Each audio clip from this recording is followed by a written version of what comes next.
नमस्कार दोस्तों, आप सभी का एक बार फिर से स्वागत है आप सभी के अपने यूट्यूब चैनल परीक्षा की शिक्षा में। तो चलिए आज की क्लास शुरू करते हैं। आज का आपका टॉपिक है विधायी संशोधन तथा ब्रिटिश इंडिया एक्ट 1935। ठीक है, आज का ये आखिरी टॉपिक है आधुनिक इतिहास का। इसके बाद आपकी जो कल से होने वाली है उसमें आपकी जियोग्राफी की क्लास चलनी है। तो चलिए क्लास शुरू करते हैं। क्लास शुरू करने से पहले आप सभी से एक रिक्वेस्ट है, अगर आप हमसे अभी तक जुड़े नहीं हैं तो चैनल को सब्सक्राइब करके आप हमसे जुड़ जाइए और वीडियो को लाइक और शेयर करते रहिए। चलिए आज की जो क्लास है 11वीं क्लास है आपकी, नहीं सॉरी 12वीं क्लास है। विधायी संशोधन तथा ब्रिटिश इंडिया एक्ट 1935। ठीक है, तो इसका पहला क्वेश्चन देखते हैं आपसे क्या पूछा। 234 नंबर क्वेश्चन आपका है। 1973 ईस्वी में पारित किए गए एक्ट को सामान्यतः किस नाम से जाना जाता है, बताइए।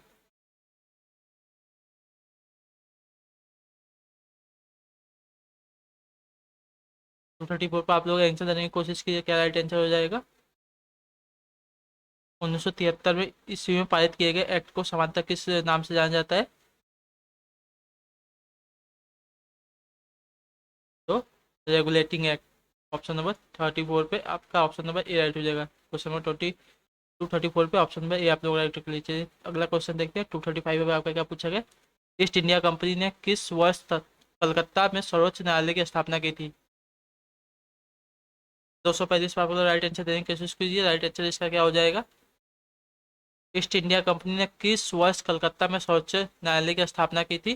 235 पे राइट आंसर आपका क्या हो जाएगा। 235 पे आप लोग ऑप्शन नंबर सी राइट कर लीजिए। 1973 ईस्वी में। ठीक है, चलिए आपका अगला क्वेश्चन देखते हैं। 236 नंबर आपका क्या पूछा है। रेगुलेटिंग एक्ट 1973 के तहत बनने वाले प्रथम गवर्नर जनरल कौन थे, बताइए। 236 पे आपका राइट आंसर क्या हो जाएगा।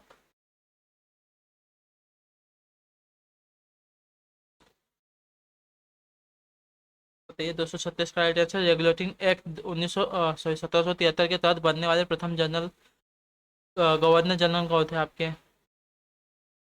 236 पे आप लोग ऑप्शन नंबर बी कर लिए। Warren Warren Hastings. ठीक है, वॉरेन हेस्टिंग आपके 1973 में बनने वाले प्रथम गवर्नर जनरल थे। चलिए अगला क्वेश्चन देखते हैं। 37 नंबर आपका क्या पूछा गया। निम्नलिखित में से कौन सा भारत में समस्त ब्रिटिश संवैधानिक प्रयोगों में सबसे अल्पकालिक सिद्ध हुआ था, बताइए। 237 पर लोग राइट आंसर देने की कोशिश कीजिए, क्या हो जाएगा। कौन सा भारत में समस्त ब्रिटिश संवैधानिक प्रयोगों में से सबसे अल्पकालिक सिद्ध हुआ था। तो पिट्स इंडिया एक्ट आपका राइट आंसर हो जाएगा। ऑप्शन नंबर सी आप लोग राइट कर लीजिए, 1784 वाला। पिट्स इंडिया एक्ट 1784 में जो हुआ था वो आपका सबसे अल्पकालिक संवैधानिक प्रयोग सिद्ध हुआ था ब्रिटिशों का। नेक्स्ट क्वेश्चन देखते हैं। 238 क्या पूछेगा। बोर्ड ऑफ कंट्रोल की स्थापना किस एक्ट के अंतर्गत की गई थी, बताइए।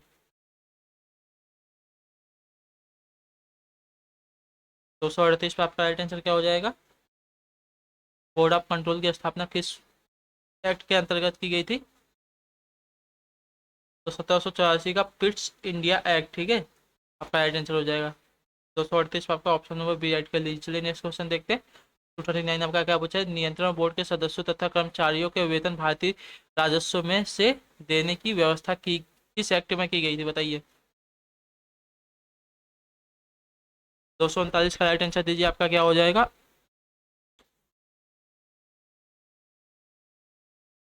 नियंत्रण बोर्ड के सदस्यों तथा कर्मचारियों के वेतन भारतीय राजस्व में से देने की व्यवस्था किस एक्ट के तहत की गई थी।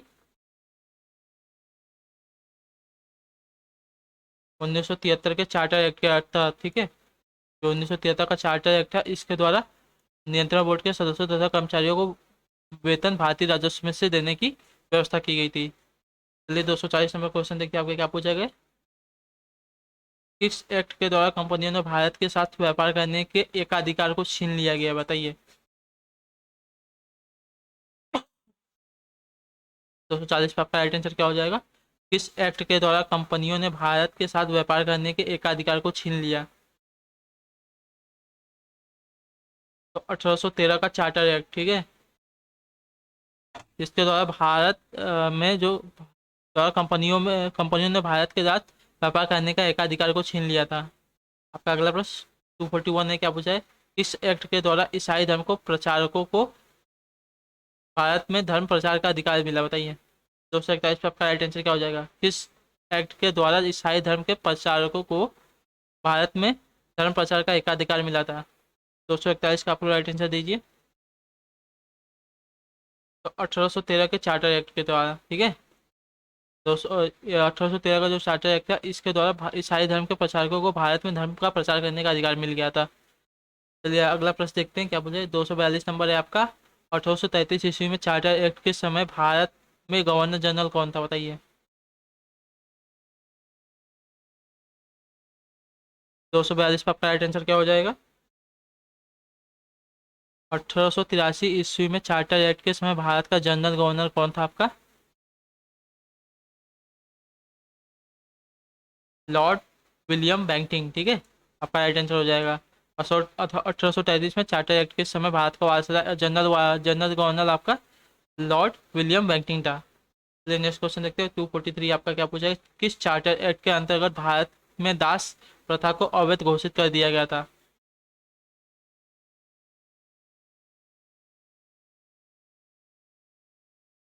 बताइए 243 का आपका राइट आंसर क्या हो जाएगा? किस चार्टर एक्ट के अंतर्गत भारत में दास प्रथा को अवैध घोषित कर दिया गया था? तो 1833 का चार्टर एक्ट के तहत, ठीक है, आपका राइट आंसर हो जाएगा। 243 पे आपका ऑप्शन नंबर डी राइट हो जाएगा। चलिए नेक्स्ट क्वेश्चन देखते हैं क्या पूछेगा। 244 आपका क्या पूछ रहे हैं,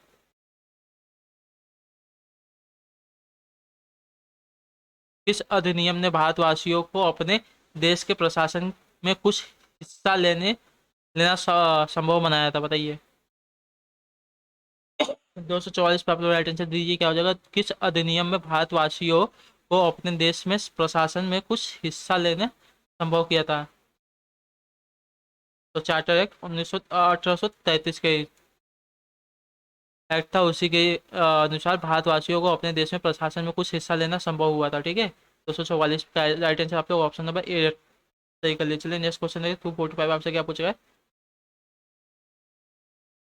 सेवाओं में महत्वपूर्ण पदों के लिए प्रतियोगी परीक्षाओं का आयोजन किस एक्ट के अंतर्गत किया गया था, बताइए। 245 पे आपका राइट आंसर क्या हो जाएगा?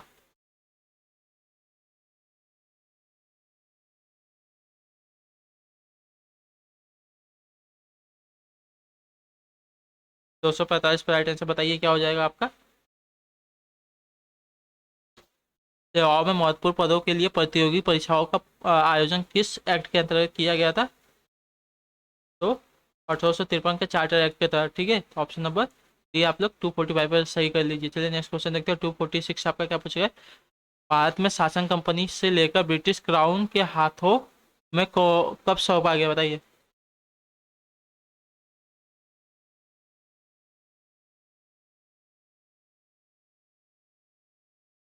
भारत का शासन कंपनी से लेकर ब्रिटिश क्राउन के हाथों में कब सौंपा गया? तो 246 का आपका राइट आंसर क्या हो जाएगा? भारत शासन अधिनियम 1858 द्वारा, ठीक है।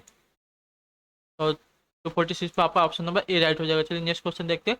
247 नंबर आपका क्या बचा? भारतीय स्वतंत्रता का मैग्ना कार्टा कौन सा अधिनियम को माना जाता है, बताइए।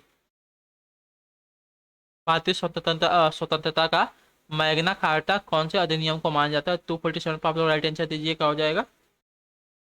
तो 1858 ईस्वी का भारत का शासन अधिनियम, ठीक है, जिसको आपका मैग्ना कार्टा भारतीय स्वतंत्रता का मैग्ना कार्टा माना जाता है। तो 247 पर आपका ऑप्शन नंबर बी राइट हो जाएगा। चलिए नेक्स्ट क्वेश्चन देखते हैं। 248 नंबर आपका क्या पूछा गया?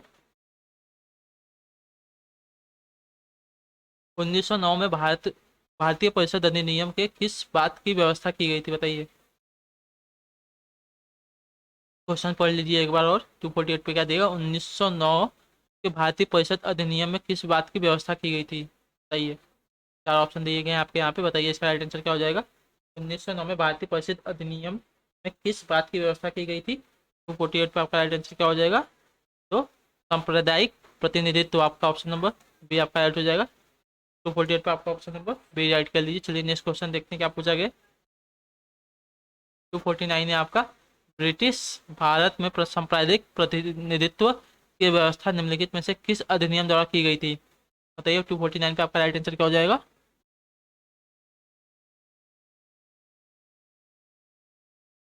तो ब्रिटिश भारत में सांप्रदायिक प्रतिनिधित्व की व्यवस्था निम्नलिखित में से किस अधिनियम द्वारा की गई थी? 249 पे आपका राइट आंसर पार्लियामेंटो सुधार अधिनियम जो हुआ था 1909 में, उसके द्वारा की गई थी। ऑप्शन नंबर 249 पे आपको ऑप्शन नंबर बी राइट हो जाएगा। चलिए नेक्स्ट क्वेश्चन देखते हैं आपका क्या 250 नंबर का पूछा गया। मांटेग्यू चेम्सफोर्ड सुधार किस अधिनियम से संबंधित है बताइए। 250 पे आपका राइट आंसर क्या हो जाएगा, मांटेग्यू चेम्सफोर्ड सुधार अधिनियम किस एक्ट के अधिनियम से संबंधित है बताइए। 250 पे आपका राइट आंसर क्या हो जाएगा, तो भारत सरकार अधिनियम 1919, ठीक है, आपका राइट आंसर हो जाएगा। 250 पे आपका ऑप्शन नंबर बी राइट हो जाएगा। चलिए नेक्स्ट क्वेश्चन देखते हैं। 251 क्या पूछा है, निम्नलिखित में से किस अधिनियम द्वारा भारत में प्रांतों का स्वायत्तता प्रदान की गई थी बताइए। 251 पर आपका राइट आंसर क्या हो जाएगा, निम्नलिखित में से किस अधिनियम द्वारा भारत में प्रांतों को स्वायत्तता प्रदान की गई थी। तो भारत सरकार अधिनियम 1935 के द्वारा आपका राइट आंसर हो जाएगा, ठीक है। ऑप्शन नंबर इसका आप लोग सी राइट कर लीजिए। चलिए नेक्स्ट क्वेश्चन देखते हैं क्या पूछा गया। 252 है, भारतीय संविधान में आयात उपबंध से लिया गया है बताइए, क्या लिया गया है आयात उपबंध से। भारतीय संविधान में आयात उपबंध से लिए गए हैं, क्या लिए गए हैं बताइए। 252 पे आपका राइट आंसर क्या हो जाएगा, तो भारत सरकार अधिनियम 1935, ठीक है, आपका राइट आंसर। भारतीय संविधान में आयात उपबंध भारत सरकार अधिनियम 1935 से लिए गए हैं। आपका अगला प्रश्न देखते हैं। 243 आपसे क्या पूछा गया, 1935 में गवर्नमेंट ऑफ इंडिया एक्ट क्यों महत्वपूर्ण है बताइए। 1935 का गवर्नमेंट ऑफ इंडिया एक्ट क्यों महत्वपूर्ण है। 253 पर आपका राइट आंसर क्या हो जाएगा, तो यह भारतीय संविधान का प्रमुख स्रोत है, ठीक है। ऑप्शन नंबर इसका आप लोग ए राइट कर लीजिए। 253 पर आपका ऑप्शन नंबर ए राइट होगा। चलिए नेक्स्ट क्वेश्चन देखते हैं आपका क्या पूछा गया। आपका अगला प्रश्न 254, किस अधिनियम की प्रमुख विशेषता प्रांतीय स्वायत्तता थी बताइए। किस अधिनियम की प्रमुख विशेषता आपसे पूछा है, प्रांतीय स्वायत्तता थी। तो 254 पर आपका राइट आंसर क्या हो जाएगा, तो 1935 वाली, ठीक है।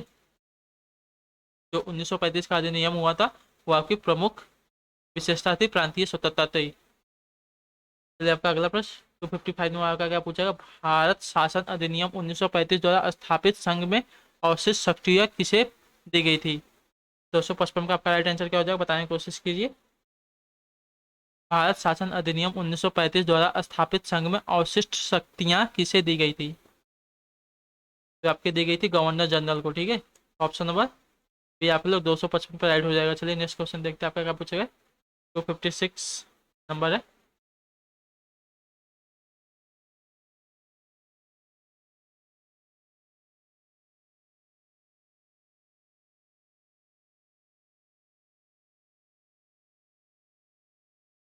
भारत के संविधान में केंद्र और राज्यों के बीच किया गया शक्तियों का विभाजन इनमें से किस उल्लेखित योजनाओं पर आधारित है बताइए। 256 पे आपका राइट आंसर क्या हो जाएगा।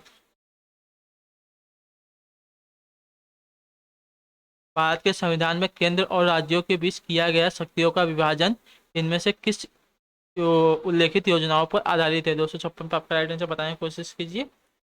तो भारत सरकार अधिनियम 1935, ठीक है, आपका राइट आंसर हो जाएगा। 256 पे आपका ऑप्शन नंबर सी राइट हो जाएगा, जिसमें भारत के संविधान और केंद्र और राज्यों के बीच किया गया शक्तियों का विभाजन का उल्लेख किया गया है। आपका अगला प्रश्न है 257 नंबर, देखिए आपसे क्या पूछा है। एक संघीय व्यवस्था और केंद्र में द्वैध शासन भारत में लागू किया गया था बताइए। एक संघीय व्यवस्था और केंद्र में द्वैध शासन भारत में लागू किया गया था, पूछा है किस अधिनियम के द्वारा किया गया तो बताइए। 257 पर आपका राइट आंसर क्या हो जाएगा, तो 1935 के अधिनियम द्वारा, ठीक है, राइट आंसर हो जाएगा। इसके द्वारा आपका एक संघीय व्यवस्था और केंद्र में द्वैध शासन भारत में लागू किया गया था। आपका आखिरी प्रश्न है, नहीं आखिरी नहीं, फिर इसके बाद एक और प्रश्न है आपका। तो ये 298 पहले बताइए इसका राइट आंसर क्या हो जाएगा। भारत में संघीय न्यायालयों की रचना का समर्थन निम्नलिखित में से किस अधिनियम या आयोग द्वारा किया गया है बताइए। 258 पे आपका राइट आंसर क्या हो जाएगा, बताने की कोशिश कीजिए। आपका 258 पर राइट आंसर, भारत में संघीय न्यायालय की रचना का समर्थन निम्नलिखित में से किस अधिनियम या आयोग द्वारा किया गया है। तो आपका किया गया भारत सरकार अधिनियम 1935 के द्वारा, ठीक है। तो 258 पे आपका ऑप्शन नंबर सी राइट हो जाएगा। चलिए नेक्स्ट क्वेश्चन देखते हैं। आखिरी क्वेश्चन, किस अधिनियम के फलस्वरूप बर्मा भारत से अलग हुआ था बताइए।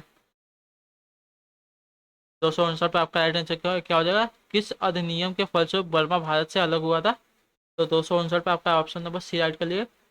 गवर्नमेंट ऑफ इंडिया एक्ट 1935 के तहत जो था वो बर्मा भारत से अलग हो गया था। 259 पे आपका ऑप्शन नंबर सी राइट हो जाएगा। तो इसी के साथ आपकी हिस्ट्री की क्लास और आज की क्लास खत्म होती है। अभी आपकी जो अगली क्लास होने वाली है आपकी जियोग्राफी भूगोल भूगोल की क्लास होने वाली है। तो आप अभी तक हमसे जुड़े नहीं तो चैनल को सब्सक्राइब करके जुड़ जाइए। आपसे मिलते हैं हम आपकी अगली क्लास में, तब तक के लिए टाटा बाय बाय, जय हिंद जय भारत। आप सभी का शुक्रिया क्लास में जुड़ने के लिए।